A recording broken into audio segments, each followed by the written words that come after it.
Welcome to our channel do practice.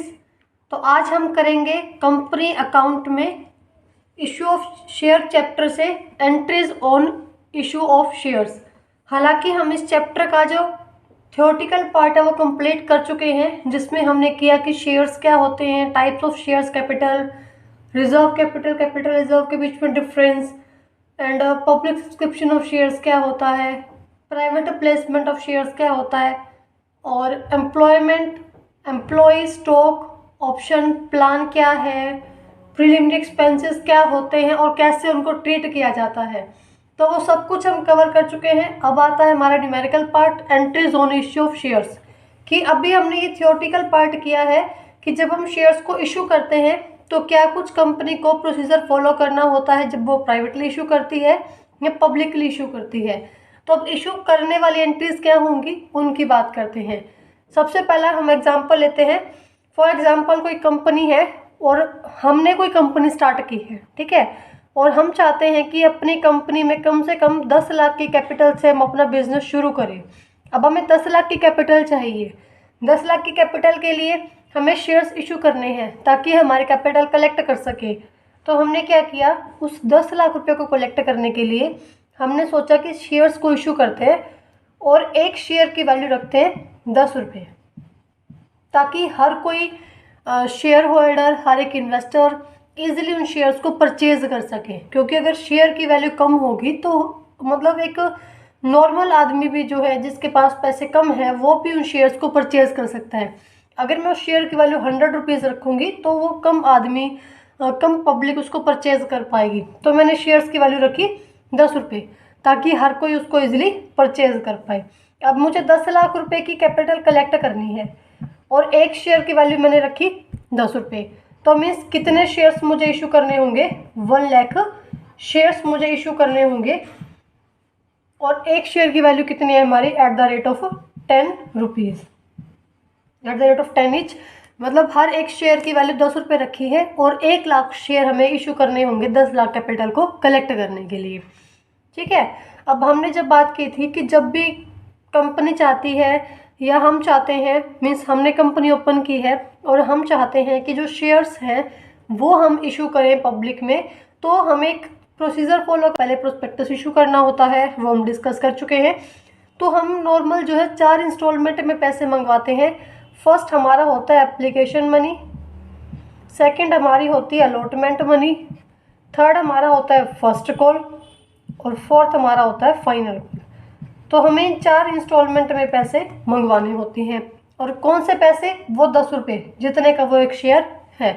तो हमने कुछ इस प्रकार से रखा, हमने 2.5 की रखी एप्लीकेशन और 2.5 का हमने रख दिया अलॉटमेंट, 2.5 की हमने फर्स्ट कॉल रख दी और 2.5 की हमने फाइनल कॉल रख दी। मतलब हमने चारों का वैल्यू सेम कर दिया।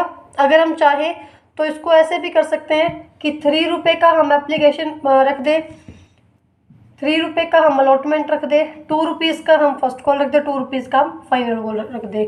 वो डिपेंड करता है कंपनी के ऊपर कि कंपनी किस अकॉर्डिंग अपनी शेयर्स एप्लीकेशन मनी को रखती है, किस अकॉर्डिंग कंपनी अपने अलॉटमेंट और जो है फर्स्ट कॉल को रखती है। वो आपके क्वेश्चन में गिवन होगा सब कुछ। यहाँ पे हम क्वेश्चन खुद से फॉर्म कर रहे हैं, खुद से एंट्री कर रहे हैं। पहले हमने देखा कि शेयर्स निकालते कैसे हैं और कैपिटल, शेयर कैपिटल होती क्या है, शेयर्स निकालते कैसे हैं, और एक शेयर की वैल्यू कितनी है हमारी, 10 रुपये। अब हम बात करते हैं कि सबसे पहले जो है क्या आता है एक कंपनी के पास। सबसे पहले कंपनी के पास क्या आएगी, एप्लीकेशन मनी। क्योंकि जब जिसकी हमने बात की थी, जो एप्लीकेशन मनी कंपनी को देगा, कंपनी उसी को अपने शेयर्स देगी या उन्हीं को शेयर्स अलॉट करेगी जिनको, जो पब्लिक ने अप्लाई किया है शेयर्स के लिए, जिन्होंने एप्लीकेशन मनी दी है। एग्जाम्पल के तौर पे मैंने आपको बताया था कि जो रजिस्ट्रेशन फ़ी पे करेंगे या जो कॉलेज की फॉर्म फ़ी पे करेंगे उन्हीं को सीट अलॉट होगी।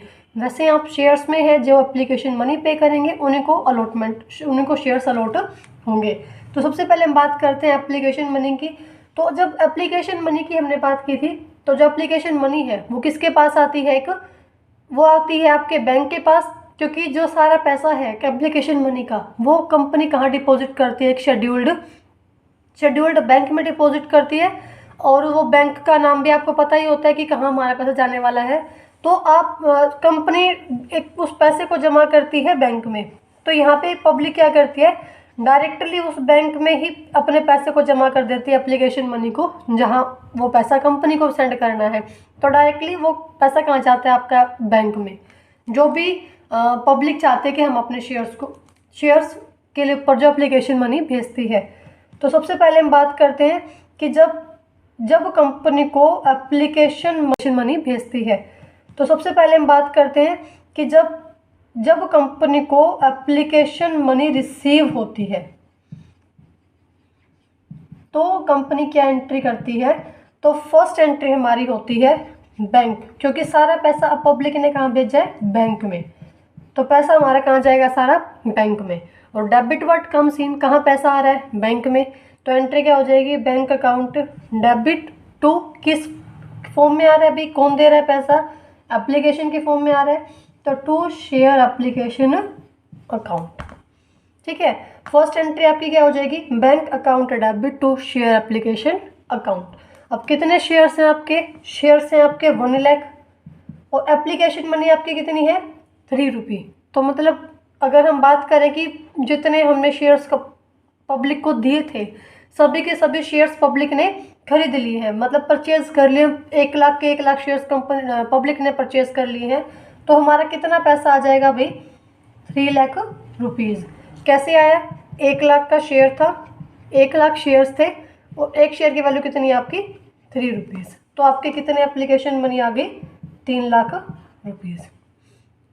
ये तो हुई आपकी फर्स्ट एंट्री, जब आपको एप्लीकेशन मनी रिसीव होती है और वो सारा पैसा कंपनी कहाँ भेजती है, एक बैंक में भेजती है। तो पब्लिकली का जो सारा पैसा है वो एक बैंक में ट्रांसफ़र हो जाता है एप्लीकेशन मनी का।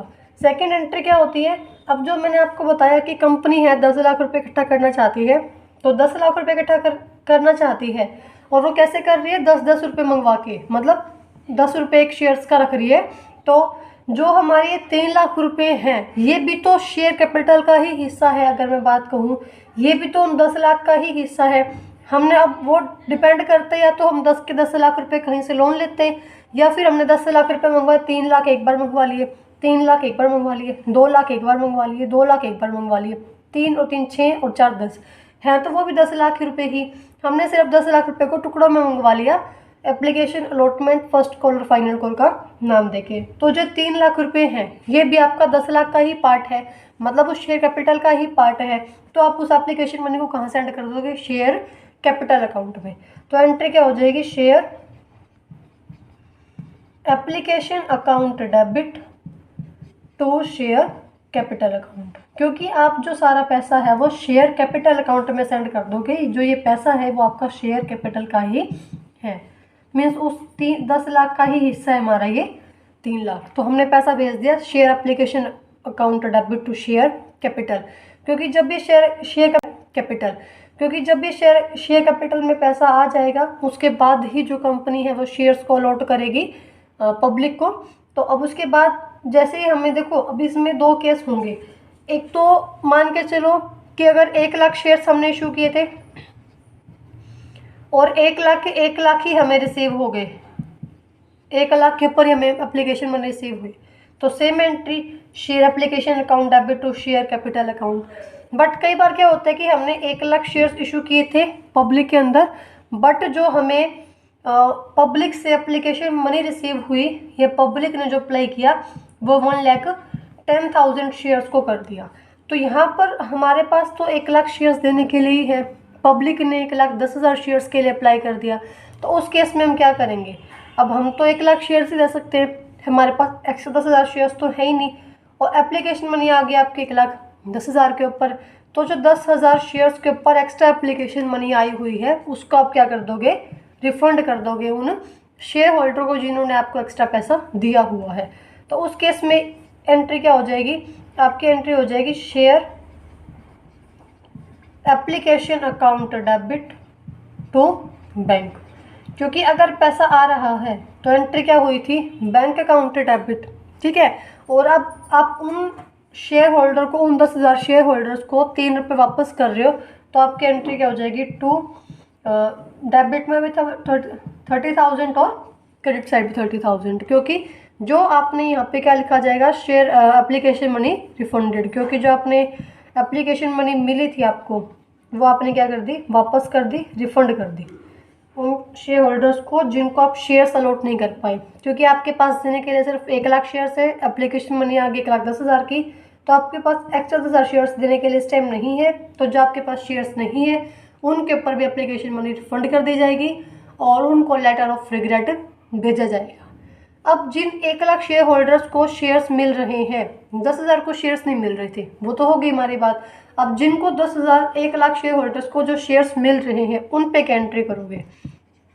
अब 1,00,000 को तो मिल ही रहे हैं शेयर्स, 10,000 वाले को नहीं मिल रहे थे, उसको एप्लीकेशन में रिफंड कर दी। जिनको शेयर्स मिलेंगे तो सबसे पहले हम उनको भेजेंगे लेटर ऑफ अलॉटमेंट, और लेटर ऑफ अलॉटमेंट में आप मेंशन करोगे कि पर्टिकुलर शेयर होल्डर्स को इतने शेयर्स दिए गए हैं और इतनी आपके अलॉटमेंट की मनी बनती है। ठीक है, जैसे हमारा यहाँ पे अलॉटमेंट का कितना है भाई, हमने अलॉटमेंट के रखे हैं 3 रुपीज़।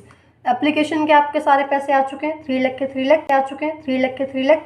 अलॉटमेंट के आपके हैं 3 रुपीज़, तो अलॉटमेंट के 3 रुपीज़ आने हैं और आपने सेंड करना है letter of allotment to the shareholder कि आपके इतने पैसे बनते हैं। तो आप उसके के लिए अब आप भेज रहे हो लेटर ऑफ अलॉटमेंट, तो एंट्री क्या करोगे, share allotment account debit to share capital account. क्योंकि जो आपके अलॉटमेंट का पैसा है वो भी शेयर कैपिटल का ही हिस्सा है, बट आप पहले लेटर ऑफ अलॉटमेंट उनको भेज रहे हो, आपके पास पहले पैसा आ नहीं रहा था। एप्लीकेशन मनी में क्या था कि आपको पहले पैसा मिल गया तो आपने लिखा bank account debit to share application account, but यहाँ पे आप पहले लेटर ऑफ अलॉटमेंट भेज रहे हो, आप शो कर रहे हो कि इतना पैसा आपको पे करना है, और जब लेटर ऑफ अलॉटमेंट उनको भेज दिया जाएगा उसके बाद आपका पैसा आएगा। तो अभी हमने एंट्री की है लेटर ऑफ अलॉटमेंट भेजने की, या ये दिखाने की कि इतना अलॉटमेंट का पैसा शेयर कैपिटल की फॉर्म में, ये इतना पैसा शेयर कैपिटल का अलॉटमेंट की फॉर्म में है। तो वही सेम, कितने शेयर्स हैं आपके, 1,00,000 शेयर्स हैं, और कितने रुपए बनते हैं आपके अलॉटमेंट के, 3 रुपीज़। तो आपके कितने हो गए अलॉटमेंट में, 3 लाख रुपीज़। तो सिंपल सा ये है कि आपने पहले एप्लीकेशन मनी मिली, फिर आपने उसको कैपिटल में डाला, फिर जिसको आप नहीं पे कर पाए आपने टू बैंक कर दिया, अभी बैंक से वापस कर दिए पैसे, और उसके बाद आपने 1,00,000 शेयर होल्डर्स जिनके जितने शेयर्स आपने इशू किए हैं उनको तो आप अलॉट करोगे ही, तो आपने फिर उनको लेटर ऑफ अलॉटमेंट भेजा, उसके लिए एंट्री क्या हो जाएगी, share allotment account debit to share capital account, क्योंकि ये पैसा वो भी आपके 10 लाख का हिस्सा है, शेयर कैपिटल का हिस्सा है। अब इसके बाद 4th 5th एंट्री आपकी क्या हो जाएगी, जब आपके पास जो ये अलॉटमेंट मनी है वो आएगी, जब आपको शेयर होल्डर्स अलॉटमेंट मनी देंगे।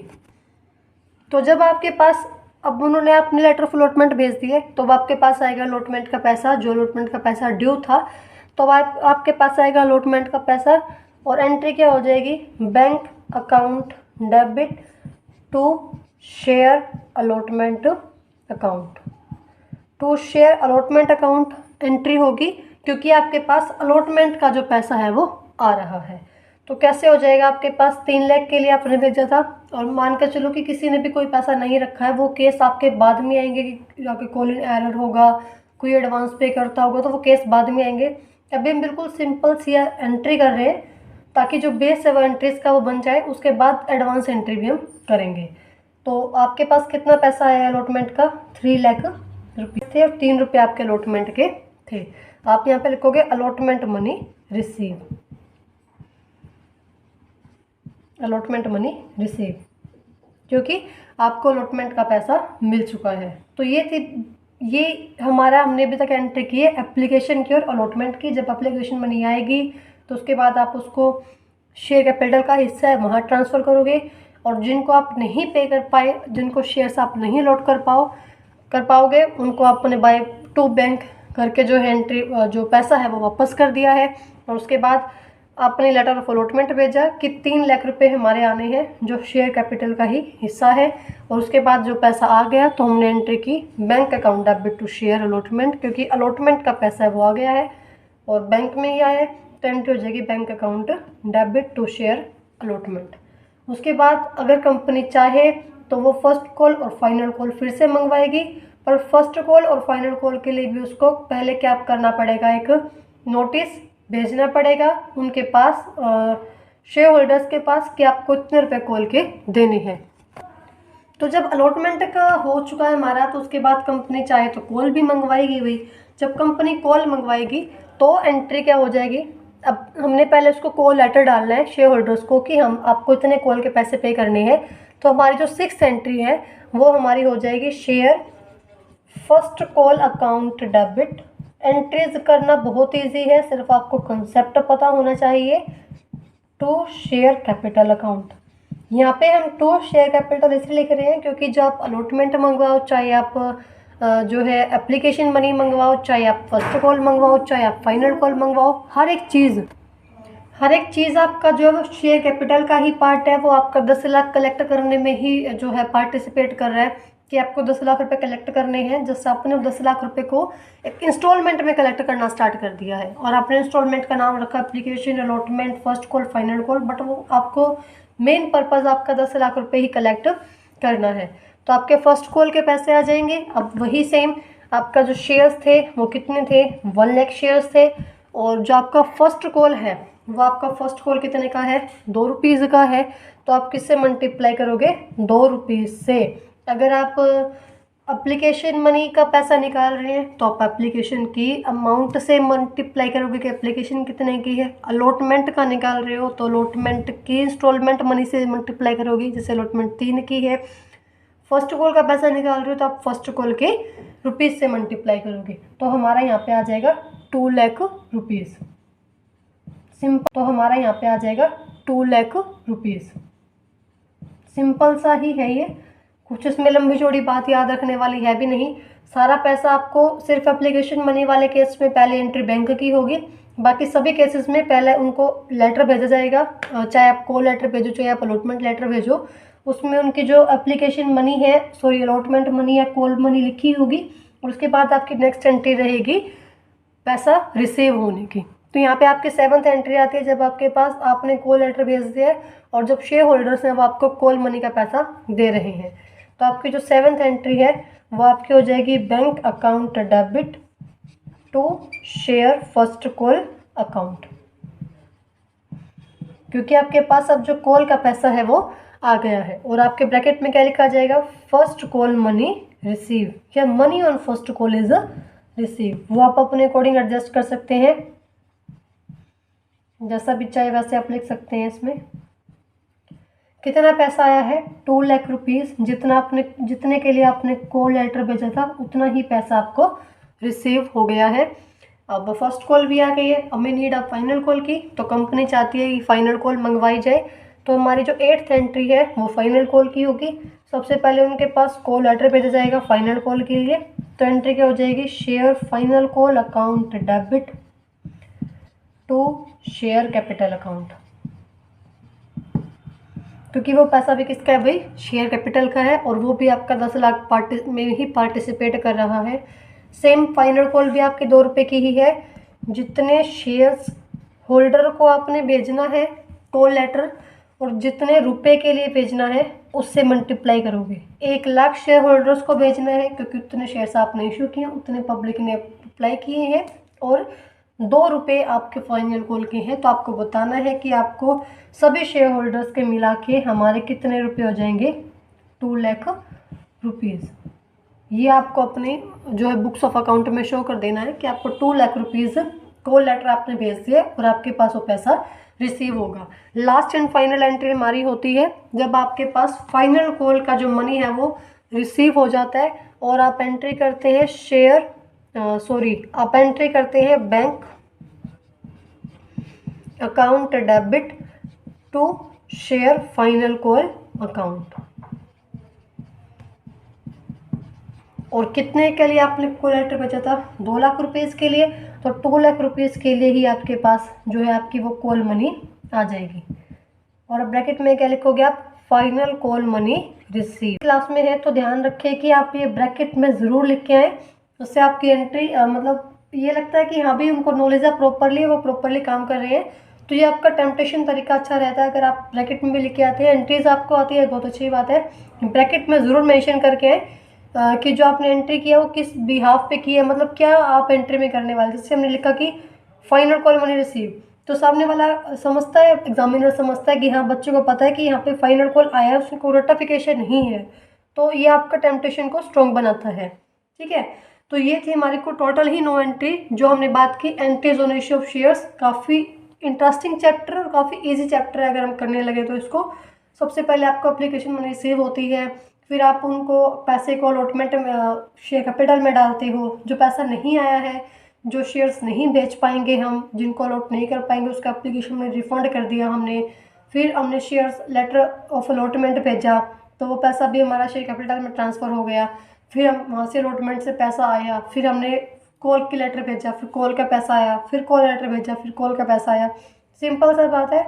और जब भी आप लेटर भेजते हैं, चाहे आप कॉल लेटर भेजो चाहे आप अलॉटमेंट लेटर भेजो, तो आप उस पैसे को ट्रांसफ़र करोगे टू शेयर कैपिटल अकाउंट, क्योंकि सारा ही पैसा हमारा कहाँ कॉन्ट्री हो रहा है अभी, शेयर कैपिटल में। और जो अगर मैं बात करूँ सारा पैसा हमारा कहाँ कॉन्ट्री हुआ है, उस 10 लाख रुपीज़ में। मुझे 10 लाख रुपए चाहिए थे कंपनी ओपन करने के लिए, और मुझे 10 लाख रुपए मिल गए हैं। 3 लाख रुपए मुझे फर्स्टली एप्लीकेशन के मिले, फिर मुझे 3 लाख रुपए मिले अलॉटमेंट के, फिर मुझे 2 लाख रुपीज़ मिले फर्स्ट कॉल के, और फिर मुझे 2 लाख रुपीज़ मिले फाइनल कॉल के। ओवरऑल मिला के मुझे 10 लाख रुपए चाहिए थे और वो कंपनी के पास आ गए हैं। इससे क्या होगा, कंपनी के पास एकदम सारा पैसा भी नहीं आया कि कंपनी उसको मतलब मिसयूज़ भी हो जाता है कई बार पैसे का।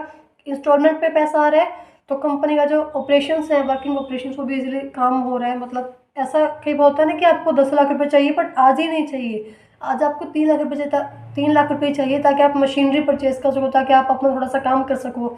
फिर आपको 1 महीने बाद फिर आपको 3 लाख रुपए चाहिए। तो ऐसे आप इंस्टॉलमेंट पे पैसा आएगा तो मिसयूज़ भी नहीं होगा, और ना ही शेयर होल्डर के ऊपर बर्डन होगा पैसे को देने का। एक तो शेयर होल्डर 10 लाख रुपए एकदम से दे, एक वो 3-3 लाख रुपए दे रहा है, तो फिर उसके ऊपर बर्डन भी कम है और आपका जो काम है वो भी इजीली बन रहा है। तो आई होप आपको ये कंसेप्ट समझ में आ गया होगा। कोई भी डाउट है आपको इस टॉपिक से रिलेटेड तो आप कमेंट में बता सकते हैं। वैसे ये हम आगे बात करने वाले हैं कि शेयर्स को आप इशू कर सकते हैं at par, at discount, at premium. तो क्या क्या एंट्रीज होंगी इन सब केसेस में, और अंडर सब्सक्रिप्शन ऑफ शेयर्स क्या होता है, ओवर क्या होता है, वो हम आगे बात करेंगे। फिलहाल ये बेसिक था कि एंट्रीज करते कैसे हैं, और अंडर सब्सक्रिप्शन ऑफ शेयर्स क्या होता है, ओवर क्या होता है, वो हम आगे बात करेंगे। फिलहाल ये बेसिक था कि एंट्रीज करते कैसे हैं, और इस बेसिक में आपको कोई प्रॉब्लम है तो आप कमेंट में पूछ लीजिए ताकि आपकी अंडरस्टैंडिंग बने, उसके बाद ही आप एडवांस से एंट्री कर पाएंगे। कोई डाउट है तो आप कमेंट में पूछ लीजिए। और जैसे आपके जो एग्ज़ाम है वो नज़दीक आ रहे हैं +2 के, तो कोई भी आपको वीडियो चाहिए कॉमर्स के टॉपिक पर तो आप कमेंट में बता सकते हैं। और आप टेलीग्राम ग्रुप भी ज्वाइन कर सकते हैं, उसका लिंक आपको डिस्क्रिप्शन में मिल जाएगा। चैनल पर न्यू है, चैनल सब्सक्राइब कर लीजिए, चैनल को सब्सक्राइब कर लीजिए और बेल आइकन प्रेस कर लीजिए। Thank you very much.